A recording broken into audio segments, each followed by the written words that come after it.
Again, as we're saying at the top of the program, Chris Hani's killer, Janusz Waluś, has today been released on parole. The Justice Department says that strict conditions have been placed on the Polish national who assassinated the SACP leader in 1993. Let's talk now to the SACP. We're joined by spokesperson Alex Mashilo. A very good evening to you, sir. Your party was, of course, outraged, as we know, when the Constitutional Court ordered Waluś be released on parole. And today it's finally happened. I wonder where you stand in terms of feeling tonight. No, we still stand where we stood when we went to the High Courts, the Supreme Court of Appeals, and the Constitutional Court. And after the Constitutional Court, we were indeed, as you said, disappointed. Our disappointment has been going deeper and deeper, and it has deepened today with Janusz Waluś being placed on parole under the order dictated to the Minister of Justice and Correctional Services by the Constitutional Court. By the way, the SACP and the Hani family filed papers to the Constitutional Court to seek three considerations. One, that the Constitutional Court reconsider its judgment. Two, that it rescinds it. Three, that it considers staying the execution of that order until it has had the case on the first and the second request called prayers. And he's now out, though, tonight. So in terms of options, do you really believe that there's still a possibility, a chance in any way that you, as Chris Hani's political home and his family, will ever see justice in the way that you would want it to be carried out fully? Obviously, we are not folding our arms. We are continuing to stand up for our rights. And in doing so, we are also standing up for the rights of other South Africans. The apartheid regime victimized many families. There are families of victims which are also seeking justice, which is why our Central Committee meeting from Friday to Sunday last week, that is the highest decision-making body of the SACP in between its national congresses, resolved to expand the Chris Hani campaign to cover other apartheid victims and to seek justice for their families. We are doing all we can under the circumstances, as I have explained.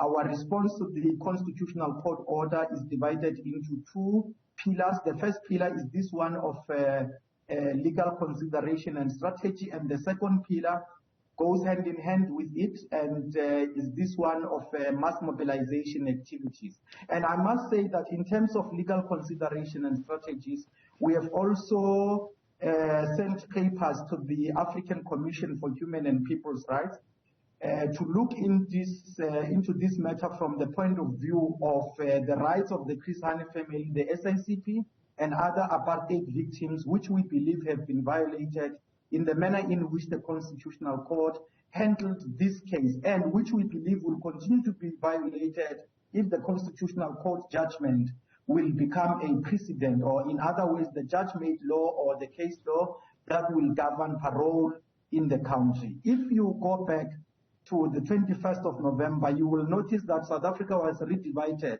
into two groups: the unrepentant, unremorseful beneficiaries of colonial oppression and apartheid celebrated that judgment, while on the other hand, the victims or the community of victims of the apartheid regime and colonial oppression were disappointed, except for those who engage in academic exercises into this. They will realize the pain the day they are affected, because this judgment on Chris Hani is not about Chris Hani.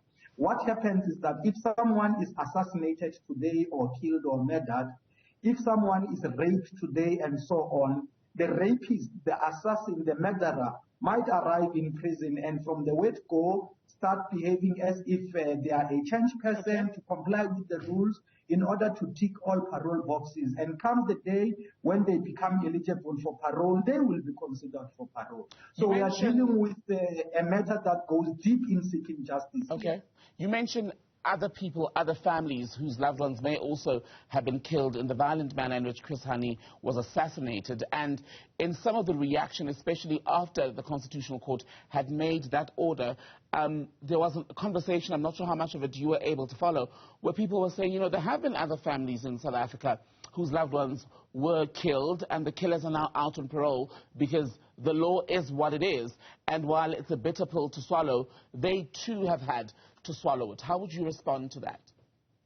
No, look, it is not a reaction. I'm sure you know the family of Ahmed Timol that fought successfully to achieve an inquest into his killing by the police at the Johannesburg Central, and the SACP supported that family. There are other instances of a similar nature where the SACP supported those families and showed up. You would yourself have collected images from the support that the SACP has provided.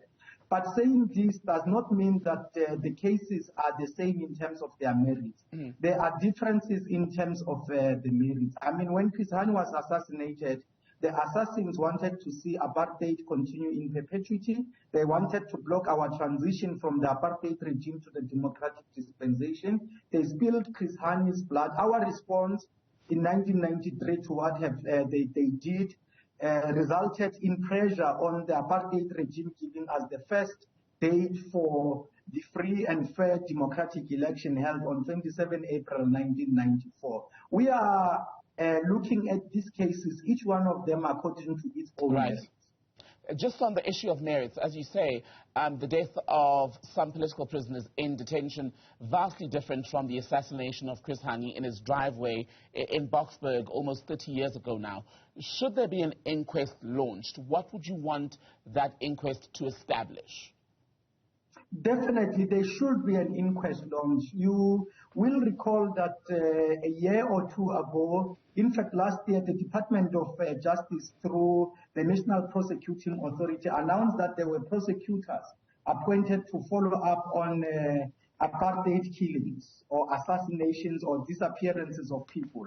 The SACP was the first organization to come out in support of the National Prosecuting Authority doing so. What is very clear is that that will have to be expanded, because unless we achieve justice for all the families that have been affected, we cannot say that our transition from apartheid to the democratic dispensation is complete.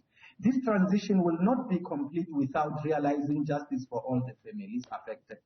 So in the interim, while you pursue all those various legal avenues, would you agree with the EFF when it says in its statement today, may our people see what they do with Janusz Waluś now that he's out of prison? No, look, we respect all organizations. They have the right to express their views within their aims and objectives. What we are doing, we are also exercising our right, expressing our views within our aims and objectives. Thank you very much for your time. Alex Mashilo from the SACP.